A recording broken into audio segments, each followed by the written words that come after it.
बुद्ध के शिष्यों में एक शिष्य था अनाथ पिंडक। वह धनी व्यक्ति था।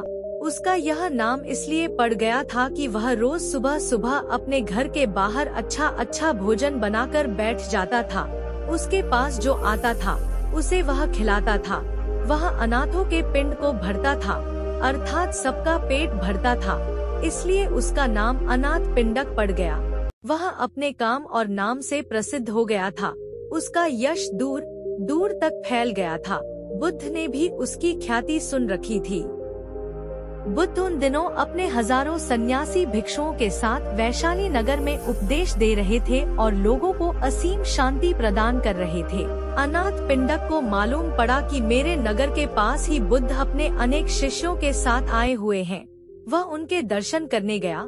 वहां पहुंचने पर उसे बुद्ध के दर्शन हो गए। बुद्ध शांति, आनंद और प्रेम की मूरत थे।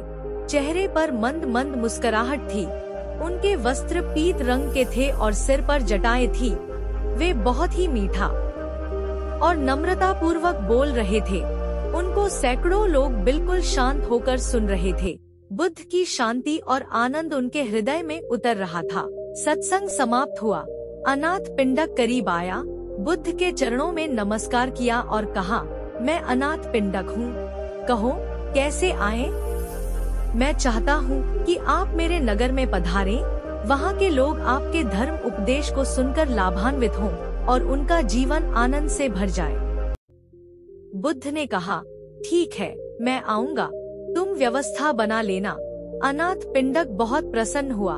उसने पुनः बुद्ध के चरणों में प्रणाम किया और एक और बैठ गए। महाकश्यप बुद्ध के शिष्य थे। उन्होंने पिंडक को समझाया कि हम यहाँ पर हजारों भिक्षु हैं, तो किसी एक के घर में तो रुकना संभव नहीं हो पाएगा। इसलिए अच्छा यह रहेगा कि तुम किसी खुले बाग बगीचे में व्यवस्था कर लेना। हम जैसे लोग भगवान के लिए एक छोटी सी झोंपड़ी बना लेंगे और हम भिक्षु उनके आसपास रुक जाएंगे। अनाथ पिंडक ने कहा, ठीक है, ऐसा ही होगा। वह अपने नगर लौट आया और अपने नगर में नजर दौड़ाई कि कहाँ पर व्यवस्था हो सकती है। उसे एक बड़ा सुंदर बगीचा पसंद आ गया।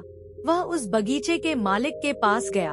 उससे जाकर कहा, मैं आपका बगीचा खरीदना चाहता हूँ। मैंने बुद्ध देव को बुलाया है। उनकी सेवा के लिए मैं उनको यह बगीचा भेंट देना चाहता हूँ, ताकि वे यहाँ पर रहकर लोगों को धर्म का उपदेश देकर उनका जीवन धन्य कर दें। बगीचे का मालिक संत महात्माओं के प्रति श्रद्धा नहीं रखता था, इसलिए उसने साफ मना कर दिया, मैं तो बेचूंगा ही नहीं।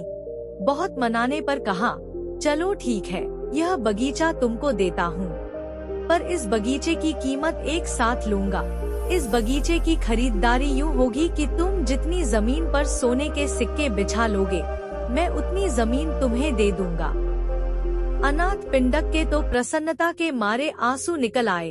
उसने कहा, शुक्र है तू राजी तो हुआ। मुझे बुद्ध देव को यहाँ पर लाना है और अगर इतनी बड़ी कीमत भी है तो मैं ये कीमत भी दूंगा। अनाथ पिंडक अपनी सारी दौलत, सारा सोना बैलगाड़ियों में भरकर ले आया। उसने सोने के सिक्कों से सारा बगीचा पाट दिया, सोने की तह बिछा दी। वहाँ के लोग अनाथ पिंडक को पागल कहने लगे। इसने एक महात्मा के लिए अपनी सारी संपत्ति लुटा दी है। लोगों को क्या मालूम कि संत, महात्मा और गुरु का सानिध्य कितना अमूल्य होता है। महात्मा बुद्ध 40 साल तक देश भर के गांव में जाकर धर्म का उपदेश देते रहे। उनका यह भाव था कि जिस आनंद को मैंने पाया है वह जन जन तक पहुँचे। शांति पाने का अधिकार सबको है। वे घर घर जाकर ज्ञान का दीपक जलाना चाहते थे। उन्होंने जीवन भर अनेक दीपक जलाए। उनके उपदेश से अनगिनत लोगों का मन निर्मल हो गया। अनाथ पिंडक के मन में बस एक ही इच्छा थी कि मैं महात्मा बुद्ध का सानिध्य प्राप्त करूं। अपने नगरवासियों के साथ बैठकर बुद्ध देव का उपदेश, जो अमृत है, सबके साथ बैठकर पी सकूं। बगीचे के मालिक ने देखा कि सारा बगीचा सोने के सिक्कों से पटा पड़ा है। वह अनाथ पिंडक की एक महात्मा के प्रति अगाध श्रद्धा को देखकर हैरान रह गया। उसका हृदय पिघल गया। श्रद्धा की बुझी हुई ज्योति जल उठी। उसने मन में कहा, मैंने बहुत ही गलत किया है। उसने हाथ जोड़कर अनाथ पिंडक से कहा, आप इन सारे सोने के सिक्कों को उठा लीजिए, मुझे धन नहीं चाहिए। इस सारे बगीचे को आप मेरी ओर से उपहार समझ लें। अनाथ पिंडक ने कहा, अब तो वचन हो चुका है और अब मैं अपने वचन से नहीं गिरूंगा। अब तो तुम सारी स्वर्ण न मुद्राएं उठा लो, मैं इस धन को स्वीकार नहीं करूंगा। ऐसा सुनकर बगीचे के मालिक ने अनाथ पिंडक के चरण पकड़कर कहा, आप मुझे माफ करें, मैंने आपके साथ जो व्यवहार किया है वह ठीक नहीं था। आज मैं पछता रहा हूँ और मुझे स्वयं पर ग्लानि हो रही है। अनाथ पिंडक को उस पर दया आ गई। उसने उसको एक उपाय सुझाया कि महात्मा बुद्ध जब कुछ समय बाद धर्म उपदेश की वर्षा करके दूसरे गांव जाए तो तुम वहां पर जाकर उनकी और उनके सारे शिष्य के रहने की व्यवस्था करना। इस कहानी में ये शिक्षा मिलती है कि धन के लोभ से सत्संग का लोभ कहीं अधिक श्रेष्ठ होता है।